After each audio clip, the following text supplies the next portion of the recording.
Infinix Note 30 14,999 രൂപയ്ക്ക് starting price വരുന്ന ഒരു ഫോണാണ്. 108 മെഗാ പിക്സലിൻ്റെ ക്യാമറ, അതുപോലെ തന്നെ NFC സപ്പോർട്ട്, 45 വാട്ട്സിൻ്റെ ഫാസ്റ്റ് ചാർജിങ്, പിന്നീട് മെയിൻ ആയിട്ട് അവർ എടുത്തെടുത്ത് പറയുന്ന JBL പവേർഡ് ആയിട്ടുള്ള സ്പീക്കേഴ്സ്, അതും സ്റ്റീരിയോ സ്പീക്കേഴ്സ്. ആൻഡ് നിങ്ങൾക്ക് എല്ലാവർക്കും അറിയാൻ തോന്നുന്നു JBLൻ്റെ ഓണർ ആരെന്ന് അറിയാമോ? സാംസങ്.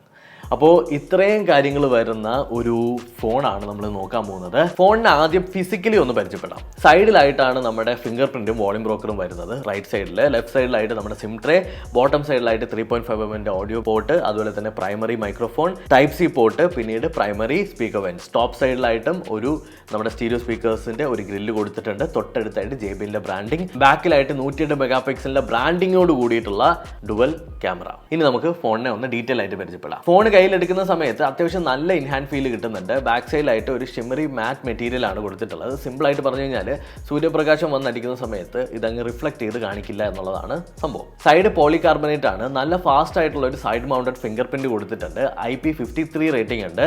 IP53 എന്ന് കേൾക്കുമ്പോൾ തന്നെ വെള്ളത്തിൽ കൊണ്ട് മുക്കിയിടരുത്. മഴയൊക്കെ അത്യാവശ്യം നനഞ്ഞു കഴിഞ്ഞാലും വലിയ പ്രശ്നം വരില്ല. പക്ഷേ മഴ നനഞ്ഞു കഴിഞ്ഞാലും അപ്പോൾ തന്നെ നിങ്ങളുടെ വീട്ടിൽ വല്ല ഡ്രയറോ ബ്ലോവറോ ഒക്കെ ഉണ്ടെങ്കിൽ മൊത്തത്തിൽ ഉണക്കാനായിട്ട് ശ്രമിക്കുക. ഇല്ലെങ്കിൽ ക്യാമറയിൽ മോയ്സ്ചർ കയറും. Dual SIM plus dedicated SD card സ്ലോട്ടാണ് ഇതിനകത്ത് ഇൻഫിനിക്സ് കൊടുത്തിട്ടുള്ളത്.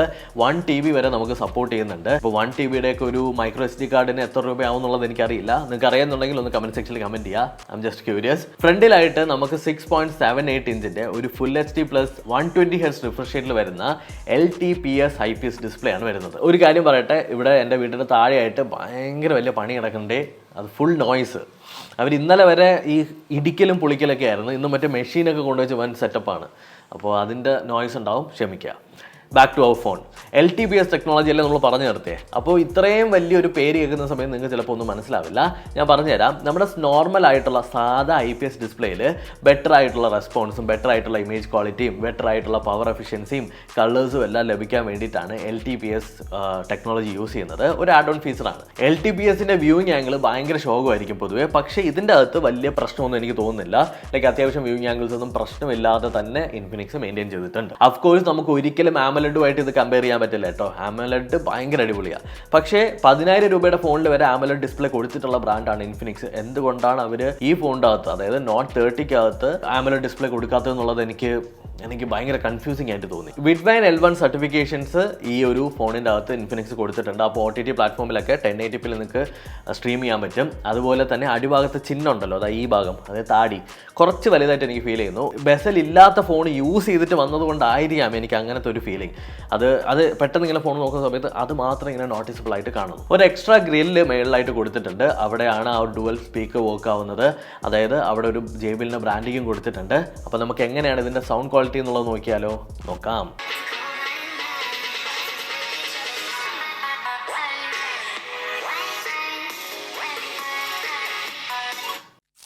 First thing first, Infinix Note 30-ക്കകത്തുള്ള ഈ ഒരു സ്പീക്കേഴ്സ് എനിക്ക് ഇഷ്ടപ്പെട്ടു. എന്തുകൊണ്ടെന്ന് ചോദിച്ചു കഴിഞ്ഞാൽ ഞാൻ പറഞ്ഞുതരാം. ഇഷ്ടപ്പെട്ടതിൽ എല്ലാം ഇഷ്ടപ്പെട്ടു എന്നല്ല, പോരായ്മയുണ്ട്. എനിക്കിതിനകത്ത് ഇപ്പോൾ ഒരു പാട്ട് അറേഞ്ച് ചെയ്തിട്ടുള്ള, അതായത് ഒരു പാട്ട് സൗണ്ട് ഡിസൈൻ ചെയ്തിട്ടുള്ള ആൾ അതിൻ്റെ അകത്ത് ഡൈനാമിക് ആയിട്ട് അങ്ങോട്ടും ഇങ്ങോട്ടൊക്കെ ലൈക്ക് മാറിപ്പോകുന്ന രീതിയിലൊക്കെ ചെയ്തിട്ടുണ്ടെങ്കിൽ അത് കറക്റ്റായിട്ട് നമുക്ക് അറിയാൻ പറ്റുന്നുണ്ട്. ലെഫ്റ്റിലേക്ക് സൗണ്ട് പോയി റൈറ്റിലേക്ക് വരുന്നു.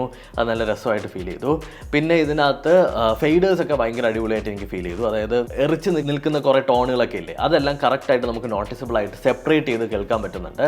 ബേസ് ഒന്നും നമുക്ക് ഇതിനെ എടുത്തറിയാൻ പറ്റുന്നതല്ല. അതുപോലെ തന്നെ നമുക്ക് ട്രെബിളും അത്യാവശ്യം നല്ലതുപോലെ ഉണ്ട്. എന്നാൽ ടോൺ ക്വാളിറ്റി വളരെ, എന്താ പറയട്ടെ, will be very honest, tone quality ഭയങ്കര സംഭവമൊന്നുമില്ല. എന്നാൽ അത്യാവശ്യം തരക്കേടില്ലാത്ത ടോൺ ക്വാളിറ്റി ഉണ്ട്.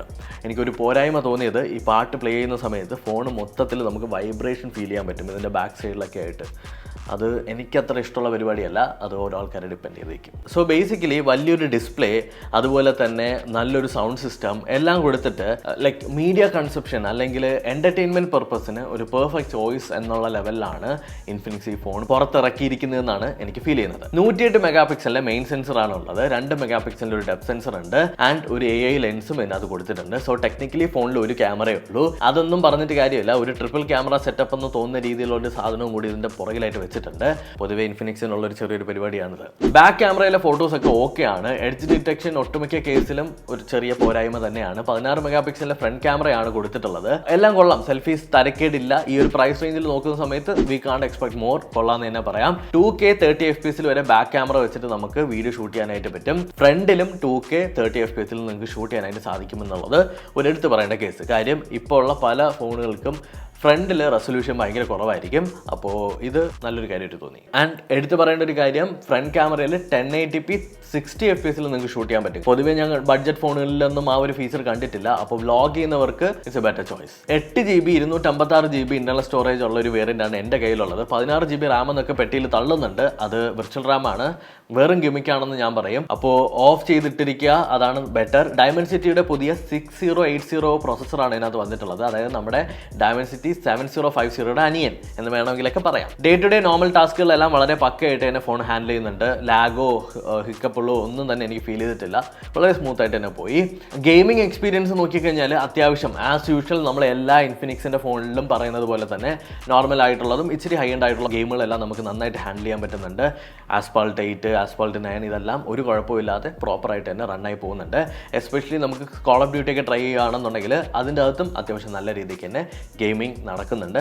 പിന്നെ ഫോണ് വാം ആവത്തുമില്ല, എന്നാൽ ഒരുപാട് ഹീറ്റ് ആവത്തുമില്ല എന്നുള്ളൊരു സെഗ്മെന്റിലാണ് നിൽക്കുന്നത്.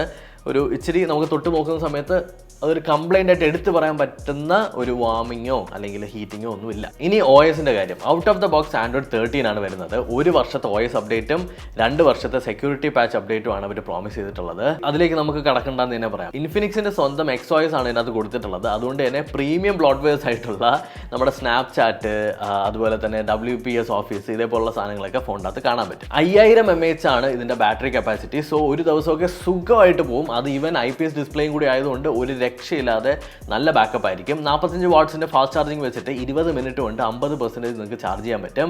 അത് മാത്രമല്ല, ചാർജിങ്ങും ബാറ്ററി ഹെൽത്തും കുറച്ചുകൂടി എഫിഷ്യന്റ് ആക്കാനായിട്ട് 2 കിഡിലം ഫീച്ചേഴ്സ് ഇൻഫിനിക്സ് കൊണ്ടുവന്നിട്ടുണ്ട്. അതെനിക്ക് ഭയങ്കര അടിപൊളിയായിട്ട് തോന്നി. ഒന്ന് AI smart charge. AI smart charge എന്താണെന്ന് ചോദിച്ചു കഴിഞ്ഞാൽ, നിങ്ങൾ കിടക്കാൻ നേരം ഫോൺ ചാർജറിൽ കണക്ട് ചെയ്തിട്ടാണ്. അപ്പോൾ ഫോൺ എന്ത് ചെയ്യും, രാത്രി ഒരു 80% ചാർജ് ചെയ്യും. എന്നിട്ട് രാവിലെ അതൊരു 6 മണി 7 മണിയൊക്കെ ആവുന്ന സമയത്ത് ബാക്കി 20% ചാർജ് ചെയ്യും. ഇങ്ങനെ ചെയ്യുന്ന സമയത്ത് എന്താണെന്ന് വെച്ചാൽ ബാറ്ററി ഹെൽത്തിനെ അല്ലെങ്കിൽ ബാറ്ററി സൈക്കിൾ കുറച്ചുകൂടി ബെറ്റർ ആയിട്ട് കൊണ്ടുപോകാൻ വേണ്ടിയിട്ടാണ്. രണ്ടാമത്തത് ബൈപാസ് ചാർജിങ്. ഇതാണ് അടിപൊളി. നിങ്ങൾ ഗെയിം കളിക്കുന്ന സമയത്ത് ചാർജറിൽ കണക്ട് ചെയ്തിട്ടിട്ട് പലരും കളിക്കാറുണ്ട്. കള്ളം പറയരുത്, കളിക്കൂല എന്നൊക്കെ എല്ലാവരും കളിക്കാറുണ്ട്. അങ്ങനെ ഗെയിം കളിക്കുന്ന സമയത്ത് ചാർജ് ബാറ്ററിയിലേക്ക് ഡയറക്റ്റ്ലി കയറാതെ ഡയറക്റ്റ്ലി നമ്മുടെ മദർ ബോർഡിലേക്ക് പോകും.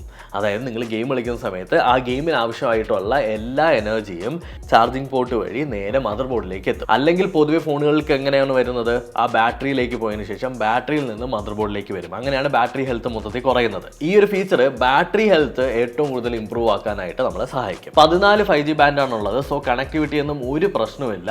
അപ്പോൾ ഇതാണ് ഇൻഫിനിക്സ് നോട്ട് 30 5Gയുടെ എൻ്റെ ഒരു ഫസ്റ്റ് ഇംപ്രഷൻ. മേ ബി ഒരു റിവ്യൂ എന്ന് വേണമെങ്കിലും പറയാം. ഒരാഴ്ചയായിട്ട് ഞാൻ യൂസ് ചെയ്ത് വരുന്നുണ്ട്. അപ്പോൾ ഈ ഒരു വീഡിയോയിൽ എന്തെങ്കിലും ഒരു പോയിന്റ് ഞാൻ മിസ് ചെയ്തിട്ടുണ്ടെങ്കിൽ നിങ്ങൾക്ക് കമൻറ്റ് സെക്ഷനിൽ കമൻറ്റ് ചെയ്യാം. ഞാൻ മാക്സിമം റിപ്ലൈ തരാനായിട്ട് ശ്രമിക്കും. അപ്പോൾ ഈ വീഡിയോ കണ്ട് ഇത്രയും നേരം, അതായത് ഈ ഒരു പോയിന്റ് നിങ്ങൾ എത്തിയിട്ടുണ്ടെങ്കിൽ നിങ്ങൾ നമ്മുടെ പ്രീമിയം സബ്സ്ക്രൈബറാണ്, നിങ്ങൾ നമ്മുടെ ജെന്യുവൻ സബ്സ്ക്രൈബറാണ്. Hats off to you, thanks to you. അടുത്തൊരു വീഡിയോയിൽ വീണ്ടും കണ്ടുവരുന്നതായിരിക്കും. ബൈ.